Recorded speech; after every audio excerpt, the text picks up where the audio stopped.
ang sinasabi nilang good side is somehow you get to educate yung person na kinakancel mo. Pero the bad side is, ang nangyayari is otherwise. And the bad side could happen both doon sa victim and doon sa mga nag-cancel, no? Kasi for the victim, it can break you eh. It can destroy your personality, your mental health, lalo na, no? And for those na nakikisali sa cancel or nagka-cancel sa mga personality na ito, somehow, parang nabibictimize sila ng false notion, nawawalan sila ng sound opinion on something just because meron silang ginagayang, kumbaga, opinion ng majority. Which is very polarizing. Parang sumasama lang sa agos. Yes, nakikisama lang siya, nakikisakay lang, kumbaga. And para siyang malinformation, malicious information na kahit ito yung informasyon, pero if the purpose is to have a personal attack or vengeance on a certain person, so that's still wrong, di ba? Eh, paano natin mapapakita ang konsepto ng accountability sa pakikiisa sa cancel culture? May mga pagkakataon ba? Kasi nagiging malimbing na ang mga tao at basta na lang nakikisali sa ganitong activities.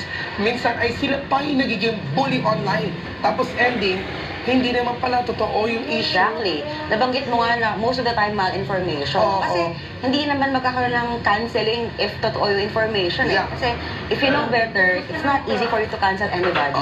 Hindi madaling makisawsaw kasi nga, you understand things more. No? So, nagiging critical ka. Yes. At hindi ka magpa-comment basta-basta.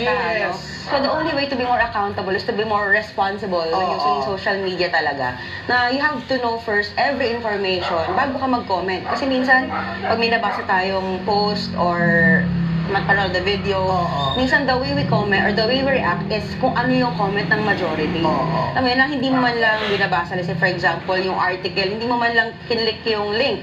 To actually read the entire story, you're just basing your opinion on the headline, na kadalasan is clickbait. So, dun pa lang, mal-informed ka na, misinformed ka na, and at the same time, maging victim ka din, no, kumbaga, ginagawa mo dun sa, kumbaga, ikaw yung na-cancel ng sarili mo.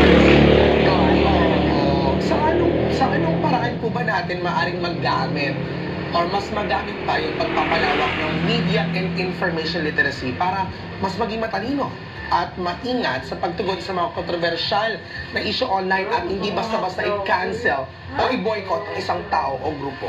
Actually, yung media information literacy nga is, kumbaga, necessity na siya ngayon. Kasi yung paggamit natin ng media, especially social media, minsan unconsciously na natin siya ginagawa. Diba? Yung, kumbaga, hindi mo na namamalaya na you are consuming every single day ng social media.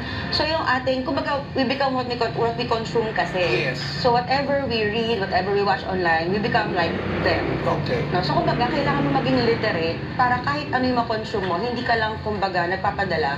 No, hindi ka spoon-fed nung nababasa mo or napapanood mo lang. No, na dapat bawat binabasa or consume natin, pinaproseso muna natin siya before we react. Sabi nga, di ba, think before we comment on something.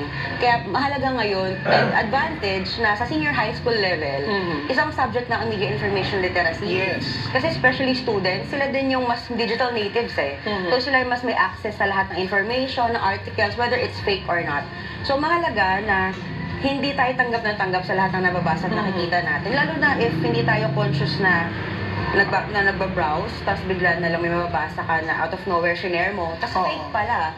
Then, nag-backfire din sa'yo yung information na binigay mo. Kasi kahit na hindi ka sikat, the mere fact na your post is on public, you're accountable of every posting na ginagawa mo. Yung iba naman, kapag alam nilang mali sila ng shinare after nila mag-cancel, patay mali siya. Delete, di ba? Dapat po pag ganyan, we take accountability, we apologize, di ba? And if a certain person has done something wrong, tayo po, nagsasorry po agad yan. E tanggapin naman po natin, wala pong perfecto sa mundo, di ba? Parang no one can achieve perfection, but only excellence. Siguro, paghuli na lamang, may magandang side pa po ang intention sa likod ng cancel